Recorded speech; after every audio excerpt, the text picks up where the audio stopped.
8 hours, 1/3 of your life. A soft bed waiting in a dark room. Today, sleep feels like something that happens after the world has already been made safe for you. You lie on a mattress built to lift your body away from the floor. A pillow holds your head. A blanket traps warmth. Walls block wind. A roof blocks rain. Curtains darken the room. The temperature can be controlled. An alarm waits to pull you back into the morning. Modern sleep is surrounded by technology. Even before you close your eyes, the night has been edited. The ground is flat. The insects are outside. The cold is softened. The noise is reduced. The surface beneath you is padded, dry, and predictable. You do not have to test the soil. You do not have to move leaves away from your face. You do not have to wonder if the ground will steal your body heat. You do not have to sleep with smoke in your hair, stones near your hip, or every small night sound becoming a question. But for most of human history, there was no modern bed, no mattress, no pillow, no thick blanket, no bedroom, no spring frame, no foam, no clean sheet, no electric heater, no air conditioner, no locked room, no soft rectangle waiting every night.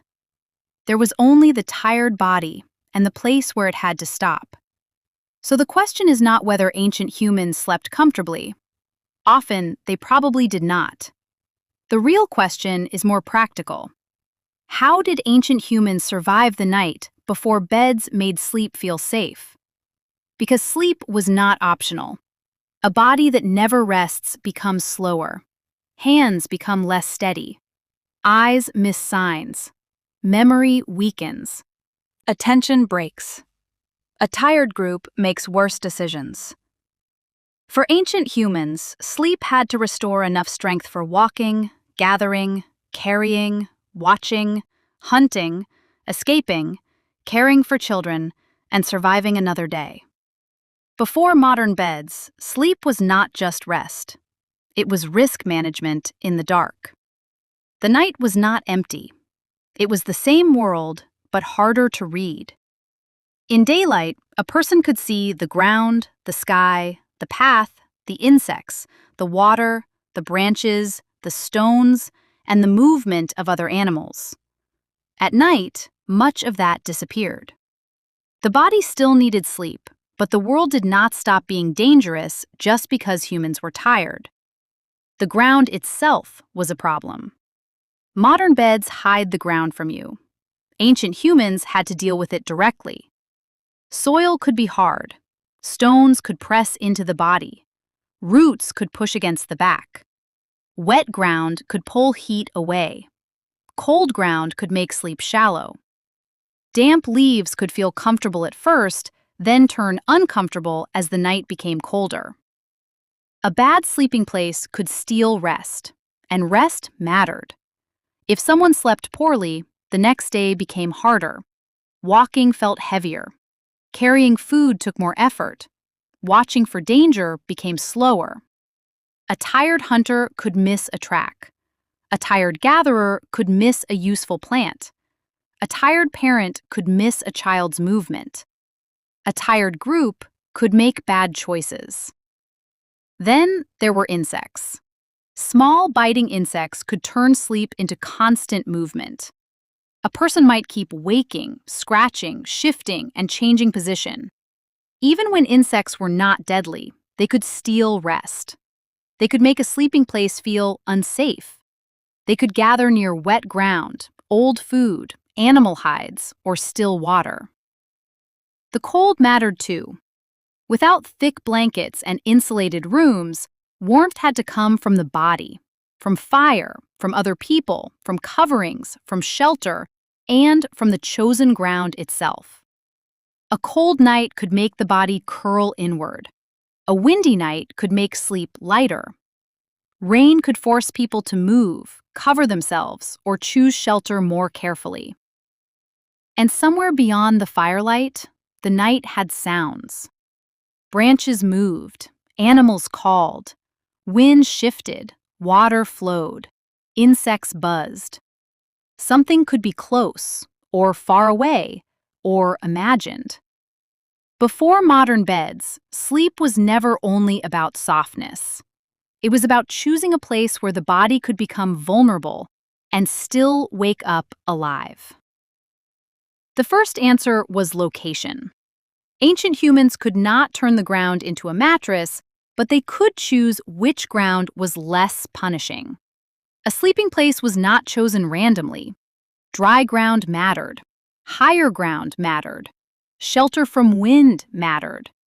Distance from still water, insects, and old food mattered. A place near fire could be warmer. A place near the group could feel safer. The second answer was separation. The body needed something between skin and earth. Leaves could soften a surface. Grass could create a layer. Small branches could lift the body slightly from damp soil. Plant fibers could be gathered. Animal hides could hold warmth. A flat patch of ground could be cleared of stones, roots, thorns, and sharp pieces before anyone lay down. This was not a bed in the modern sense, but it was bedding. A thin layer of plants was different from bare, cold earth. A dry hide was different from wet ground. A pile of grass was different from stones pressing into the hip and shoulder. Even a small change between the body and the ground could mean deeper sleep, less cold, fewer insects, and less pain the next morning. Fire helped shape the night. Fire gave light. Fire gave warmth. Fire changed the feeling of darkness. It could make the area around camp easier to see. It could dry damp materials. It could make smoke drift through bedding, hides, and hair. Smoke was not the same as comfort, but it could change smells and sometimes make insects less interested in the sleeping area. Then there was the group. Sleeping alone in the dark is different from sleeping near other people. A group could share warmth. A group could hear more. A group could wake when something changed. Not everyone had to be equally alert at every moment, because the camp itself became a shared space of sound, smell, firelight, and memory. People learned which places worked. They remembered dry spots. They remembered caves, overhangs, trees, windbreaks, river edges, and dangerous low ground. They remembered where insects gathered. They remembered where rain ran downhill.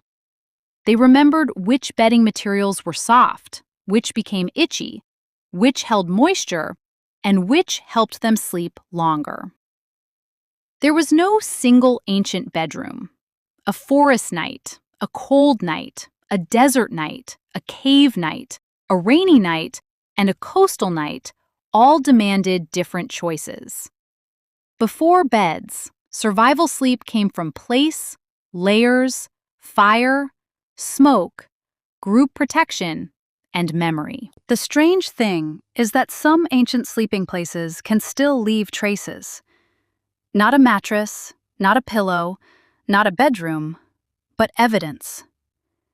At Cebudu in South Africa, researchers have found evidence of plant bedding from around 77,000 years ago. Layers of plants were used again and again. Some included sedges and leaves from plants that may have helped repel insects. That does not mean every ancient group slept this way. It does not mean ancient bedding was soft like a modern bed. But it shows something important. Humans were not simply collapsing onto random ground. They were modifying the night.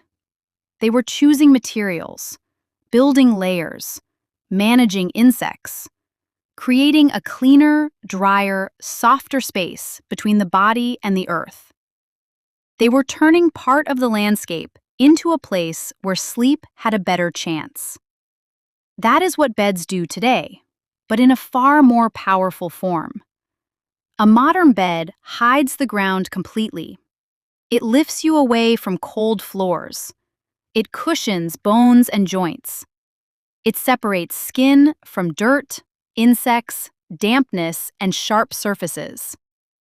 It makes sleep feel private, predictable, and safe. But the need underneath is ancient. The body still needs rest. The brain still needs recovery. Muscles still need time to repair. Memory still needs sleep. Attention still depends on it. A tired human is still a vulnerable human. So how did ancient humans survive without beds? Not by ignoring the night. They survived by reading it. They chose safer places. They avoided wet ground.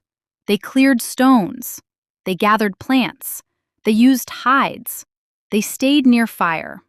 They let smoke shape the sleeping area. They slept close to the group. They remembered which places worked and which places made the next day harder. Ancient sleep was not always comfortable, but comfort was not the first goal. The first goal was waking up strong enough to keep living. Modern beds make us forget how much work sleep used to require. Before beds, humans survived the night by making the ground a little less dangerous, the dark a little less threatening, and the tired body just protected enough to recover.